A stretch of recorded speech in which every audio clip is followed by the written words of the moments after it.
Hello everyone, இன்னைக்கு 60 days சேலஞ்சோட டே 8ல் இருக்கோம். 1 week கரெக்டாக வீடியோ போட்டாச்சு. இது செகண்ட் வீக் நம்ம ஸ்டார்ட் பண்ணுறோம். இந்த வீடியோவில் நான் எக்ஸசைஸ் பண்ணுறது மட்டும் இல்லாமல் மொத்தம் ஒரு 4 இம்பார்ட்டன்ட் பாயிண்ட்ஸ் சொல்லலான்னு நினைக்கிறேன். நம்பர் 1, மசில் ரிக்கவரிக்கு நம்ம கம்பல்சரி நல்லா தூங்க வேண்டியது இருக்கும். தூங்குறதுக்கு நம்ம பார்த்தீங்கன்னா 7 to 8 hours தூங்கணும். அட்லீஸ்ட் ஒரு 6 hours ஆச்சு தூங்குங்க, அப்போ தான் மசில் ரிக்கவர் ஆகும். அதுக்கப்புறம் பார்த்தீங்கன்னா ரிக்கவரிக்கு நம்ம ஒமேகா 3 ஃபிஷ் டேப்லெட்ஸ்லாம் சாப்பிடுவாங்க சில பேர். அதெல்லாம் ரொம்ப அவசியம்னு எனக்கு தெரியல, ஆனால் பார்த்துருக்கேன் சில பேர் சாப்பிட்றத. நானே இப்போ அது எதுவுமே யூஸ் பண்ணுறதில்ல. அதுக்கப்புறம் பார்த்தீங்கன்னா நம்ம ரொம்ப முக்கியமாக பார்க்க வேண்டியது 48 hours கேப். நம்ம ஒரு மசில் 48 hours முன்னாடி பண்ணோன்னா அதே மசிலை திரும்ப பண்ணணும். இன்றைக்கி நான் ஒரு மசில் மண்டே பண்ணுறேன்னா அந்த மசிலை கம்பல்சரி நான் ஒரு தேர்ஸ்டே கம்பல்சரி போட்டுருவேன். நான் 2 days தான் கேப் போடணும்.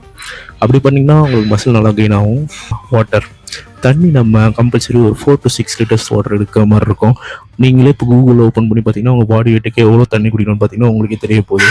அப்புறம் ப்ரோட்டீனும் அதே மாதிரி தான். உங்கள் பிஎம்ஐ இப்போ எவ்வளோ எடுக்கணுமோ அந்த ப்ரோட்டீன் நீங்கள் பார்த்து எடுங்க. ஆனால் நான் என்னை பார்த்தீங்கன்னா நான் கேல்குலேட்லாம் பண்ண மாட்டேன் ரொம்ப.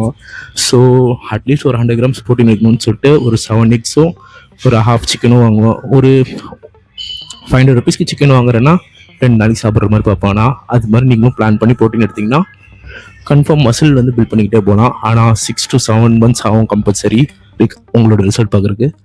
ஸோ தென் இந்த வீடியோவில் என்னென்ன பண்ணியிருக்குன்றதை போடுறேன், அதை நீங்கள் பார்க்கலாம்.